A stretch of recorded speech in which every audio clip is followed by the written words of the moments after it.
کە باس لەواکەین دۆخی عێراق لە دوای هەڵبژارنەکانەوە بەرەو ئاڵۆزی چوو دوایەوەی لایەنەکان پێداگریان لەسەرەوەی کرد کە دەبێت پێگە و خواستەکانیان لە داهاتوی پرۆسی سیاسیدا جێگیر بکرێت دوێنێ ئاماژەکانی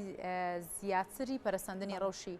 عێراق بە دەرکەوتووە کە خۆپشاندەران هەوڵ و چوونە ناو پەرلەمانیانجا لەگەڵ ئەوەشدا نزیک دەبینەوە لەوەی کە دواوادە کە سەدر دەستنیشانی کردهبوو بۆ بڕیاردانی کۆتایی لەباری بەشداریکردنی لە پرۆسەی سیاسی عێراقدا لەو بارەیەوە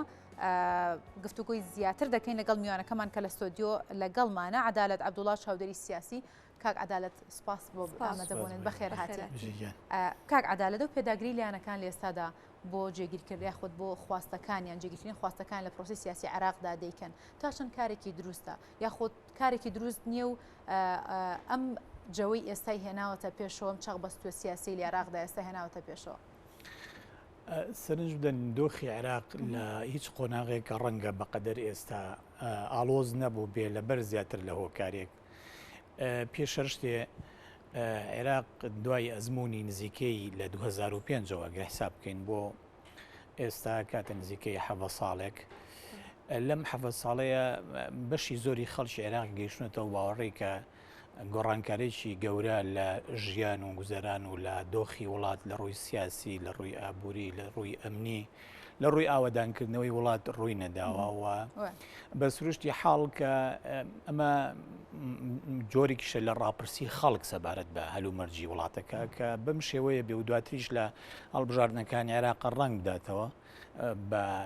بە دوو شێوە یەکەمیان بەوەی کە بەشێکی خەڵک ناچێتە هەڵبژاردنەکان دەنگ نادەبە هێز و لایەنە سیاسیەکان بە شێوەیەکی تریش کە ئەبێت هەر خۆی ئەبێتە جۆرێک لە فشار لەسەر هێز و لایەنە سیاسیەکان ئەمە واگە کە لە کۆتاییە ئەو هێز و گروپە سیاسیانەی کە لە گۆڕەپانەکەیان هەڵبدەن بە پلە بە پلە بچنە ئاستی چاوەڕوانی خەڵک یعنی ئیش بکەن بۆ داواکاریەکانی خەڵک وە چین و توێژە جیاجیەکان بە تایبەتی کە گەلی عێراق گەلێکی ماندووە بەڕاستی بەیانی بەگشتی یانی ئەگەر تۆ تەماشا بکەیت سەرڕایەوەی عێراق وڵاتێکی خاوەن ئابووری ڕێعات داهاتێکی یەکجار زۆری دەسەکەوێت لە ڕێگەی فرۆشتنی پترۆلەوە بەڵام تەماشا بکە یانی ئەگە تۆ سەرنجی پارێزگاکانی ناوەڕاست و باشووری عێراق دەی وێرانەیە ینی شارێکی وەکو بەسڕا ئەگەر تۆ سەرش بدەی نەوتەکەی و داهاتی نەوتەکەی بۆ هەموو عێراقە بەڵام بۆ خۆی هیچ نییە ینی ئینسان بە ئاسایی ناتوانێت تایە بژیت ئەمە فشار دروستەکە لەسەر هێز و گروپە سیاسەکان بۆ ئەوەی بیر لەو شتە بکەنەوە کە مستەلاح بکەنەوە کە لە بواری سیاست بێترێت تەغیری سیاسی گۆڕانکاری سیاسی پێویستی بە داڕشتن و بەرهەمێنانی تێزێکە تێگەیشتنێکە بۆ واقعی عێراق کە جیاواز بێ لەگەڵ ڕابردووە لەگەڵ ئەزمونەکانی پێشتر کە هەبووە لە ڕووی سیاسیەوە ئەمە بەم شێوەیە تەرجەمە کراوە ئەمڕۆ ئێستا کوتلەیەکی گەورەیان با بڵین هاوپەیمانیە جەمسەرگیریەکی گەورە دروست بووە کە پێی وایە ئەبێ ئیتر وڵات لەسەر بنەمای حکوومەتی زۆرینەی نیشتیمانی بێ لە بەرامبەریشە جەمسەرێکی تر هەیە کە پێی وایە کێشەکە لەوەیان نەبوو کە لە ڕابردووە عێراق لەسەر بنەمای تەوافقی بەڕێوە براوە بەڵکو کێشەکە لەوەیە بووە کە ئەم تەوافقیەتە کە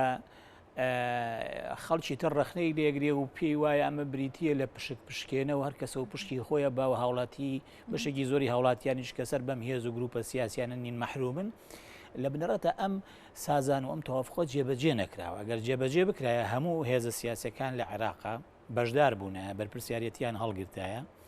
لە پرۆسی سیاسیە لە ناو سیستمی حکومڕانێتیە بەم شێوەیە ئەتوانرا لە ڕێگەی ئەمە بدەوە مەبدەی سازان ئەو کاتە نوێنەرایەتی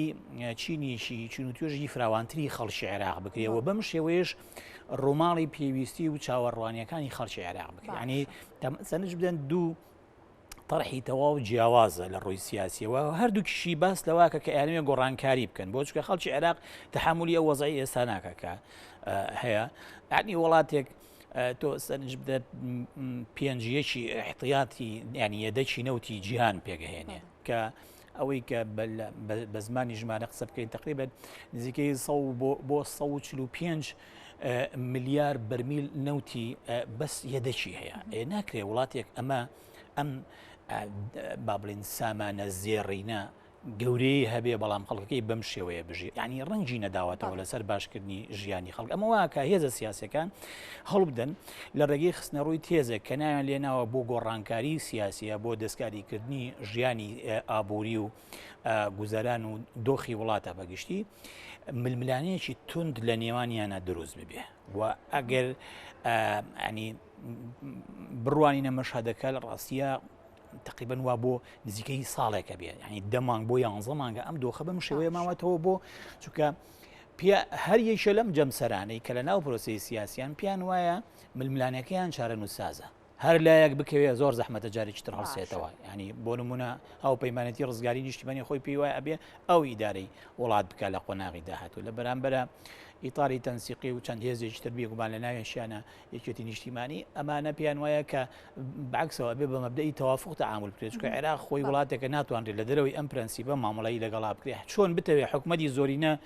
پێک بێنی بەشێک هەیە لە ناو پێکاتەی کورد ناڕازیەوە هەست بەوە کە بۆ شاین و نێرایەتیە سونەکانیش بە هەمان شێوە شیعەکانیش بە هەمان شێوە کاکەدا دیارە هەر یەکێک لە ناوەندی سیاسیەکان لە عێراقدا هەر یەکە و پەیامێکی هەیە بۆ تێپەڕاندنی ئەم بارودۆخە چاپەستیە یەکێک لە هەڵوێستەکانی سەدر لە پێشووترا ئەوە بوو کە بووماوەی مانگێک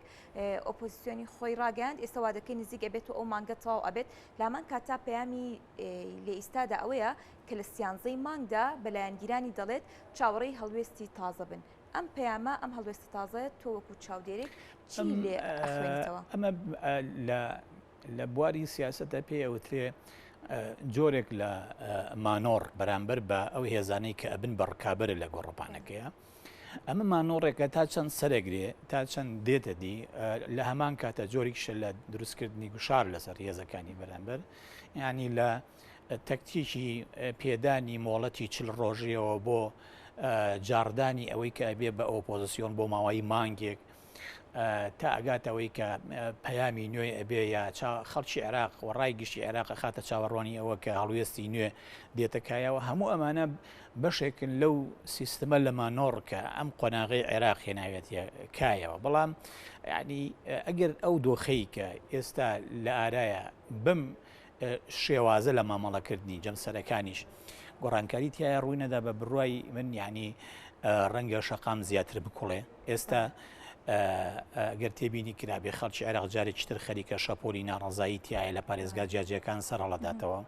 بە تایبەتی لەگەڵ وەرزی هاوینە وەرزی هاوین گەرما حەشر بە خەڵگەکە ئێمە خۆمان لە هەرێمی کوردستانە ئەو معاناتەمان هەیە بێنەوە بۆ ئەو پارێزگانەی کە کێشەی وشکە ساڵیان هەیە کێشەی بیئاویان هەیە خەڵکێکی زۆر هەیە لە عێراق با بزانین ئێمە خۆمان وەکو هەرێمی کوردستان بە بەراورد لەگەڵ عێراق لە زۆر ڕۆ ڕەنگە یعنی تا ڕادەیەک باشتر بین بۆ معنایی کە بۆ نمونە خەڵک نزبەی دامەزرا و خەڵکی دامەزرا و لە دامودەستگاکانی دەوڵەتە لە عێراق تقریبا لە سا نزیکەی لە 15 بۆ 20 بەڵام لە هەرێمی کوردستان نزیکەی لە 40 بۆ نزیکەی 35 بۆ چلە ئەی کەواتە ئەو بەشەی خەڵکی عێراق کە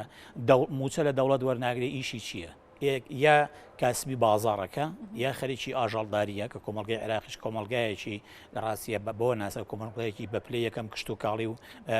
ئاژەڵداری لە ڕێگەی بەخێوکردنی ئاژەڵ و خۆی ئەژێنێ ئەم دوو چینە کۆمەڵایەتی لە کۆمەڵگەی عێراقیەوە ئەوانەی کەوا تەنانەت چینی خوێنەواریش ئەمانە زەرمەندی گەورە بن لە ئەو وەزعی کە ئێستا لە عێراق هەیە بۆ نمونە ساڵانە بەپێی تازەترین ئامار ساڵانە لە عێراقا نزیکەی 300,000 گەنج تەخەڕوجەکە لە زانکۆ و پەیمانگاکان بەبێ ئەوەی دەوڵەتی شەشیان بۆ بدۆزێتەوە ئەوە دوێنێ حاکم زاملی کە جێگیری یەکەمی ئەنجومە سەرۆکی ئەنجومی نوێنەرانی عێراقا دوای زەختێکی زۆر تەبعاً وەزیری دارایی عێراقی قەنەعەت پێ کردووە کە هیچ نەبێت دەرچوانی ساڵی 2019-2020 بەشێکیان لەوانەی کە دەرچووی پزیشکین و پزیشکیدان و دەرمان خریجی باڵێن طبی ئەسنان و کۆمەڵێک بواری تری زانستین ئەمانە هەڵ بدرێت کە حسەیەک لە دامەزراندنیان هەبێت لە چوارچێوەی یاسای ئەمریکا پێوتی یاسای پاڵپشتیکردنی ئاسایشی خۆراک یعنی دۆخێک لە عێراق هەیە بەڕاستی واکە کە ئەم هێزە سیاسیانە کاتێک کە بیر لەواکەنەوە بتوانەوە گۆڕانکاری بکەن گۆڕانکاری تەماشاکەی ڕوبەڕووی یەک دنیا بربەستی گەورە بێتەوە کە بەشێکی بربەستەکە پەیوەندی بۆ ململانیە چارون سازەوەی کە لە نێوانیانەیە. کاک عەدالەت وەک دەزانین ئەم هەڵوێستانی کە ڕادەگەێنرێت وای لێ هاتووەکو نەریتێکی لێ هاتووە ماوە هەڵوێز لە هەر جارە و لایەنێکەوە ڕاگەێنرێت بۆ چارەسەرکردنی ئەم دۆخە و هیچیشی سەرکەوتو نابێت و شکستە هێنێت. ئەم حکوومەتە کاربڕێکەری کە لێستادا هەیە تاکە دەتوانێت بەم شێوە حکومکردنە بەردەوام بێت یاخود ئەگەر بەردەوام نابێت ئەگەری دووبارە هەڵبژاردنەوە و یاخود هەڵۆشانەوەی پەرلەمان تا چەند نزیکە. ئێستا مەسلەی هەڵۆشاندنەوەی پەرلەمان تقریبان بۆ بەیەکی لەو بژاردانەی کە بە گەرمی باسەکرێ. بەڵام ڕەنگە بۆ عێراق بۆ وڵاتێک کە سەقامگیری سیاسی و ئەمنی تیانە بابەتەکە تۆزێک زەحمەت بێ بڕاستی. و حکوومەتی کاربڕێکەر لە عێراقا ئێمە دوێنێ ئاگامان لێ بوو کە کۆنگرێکی ڕۆژنامەنووسی گرت کازمی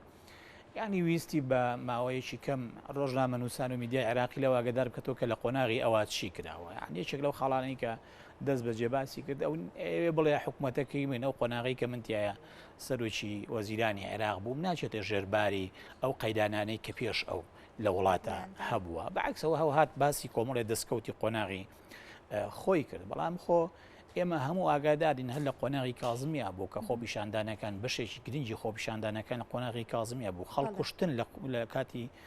ناڕازایەتیەکانی خەڵکی عێراق لە پادێزگاک جیاوازەکانە دیسانەوە هەر لە فترەی کازمیشا بووە هەڵبژارنی پێشوەختان بڵێ بێگومان بەڵام ڕەنگە یعنی تا ڕادەیەک لەبەر ئەوەی کازمی کەسێکە ینی سەر بە گروپێکی سیاسی دیاریکراو نییە و هاوپەیمانێتیی دیاریکرا و لەوەوە سەرچاوی نەگرتووە تا ڕادەیەک سەرئێشەی کەمتر بۆ دروست بکرێ خۆی ئەسڵەن یعنی زادەی ڕێگنەکەوتنی ماڵی شیعە خۆیەتی دوایی کەسێکیان لەو نێوانەیە هێنایە پێشەوە بۆ ئەوەی هەردوو لایەن لەسەری ڕازی بن کازمی و ئەو حکوومەتی کە ئێستا هەیەی لە ڕاستیە جارە پێشەشتە نەیتوانی وە پێشی ناکرێت لە ڕووی قانونی و دەستوریەوە کە موازنەی 2022 کەوێتە بواری جێبەجێکردنەوە ئیقرار بکرێ هەل بە پرەنسیپی 1/12 داهاتی عێراق کارەکەوە لە ئەمان کاتە کە پرۆژە یاسایی ئاسایشی خۆراقی خستە ڕوو یەکسەر دادگای فیدراڵی ڕەتی کردەوە ئەو بوو لە دەرگا کرایە دەرەوە بەڵام پەردەمان لە پەنجەرەوە هێنایە ژوورەوە ویشەوە بوو لە ڕێگەی پەرلەمانەوەکو مقتەرەحێکی قانونی دیسانەوە ئەم یاسایە خراە گەرچووکە ئەگەر دەڕاستیە یاسای موازنەی ساڵی تازە بەو شێوەیە بمێنێتەوە بە سروشتی حاڵ یاسای ئاسایشی خۆراک ئەبێ بە بەدیل بووی ئەو پارە زۆرەی کە ئێستا هەیەوە لە ئەم شەو ڕاگەێنرە لە 15 مادەی قانونیە داڕێژراوە وەکو زۆرێکە لە بەدیل بۆ یاسای موازنە ئەمە تا ڕادێک لەوانەیە بەردەستی حکوومەتی ئەم کە حکوومەتی کاربڕێکەری کازمی پڕبکە بۆ ئەوەی هەندێک پرۆژە جێبەجێ بکە بەڵام ئایا لە سایەی جیاوازی و ناکۆچی نێوان هێزە سیاسیەکانە دروستبوونی حکوومەتی وە کابینەی نوێ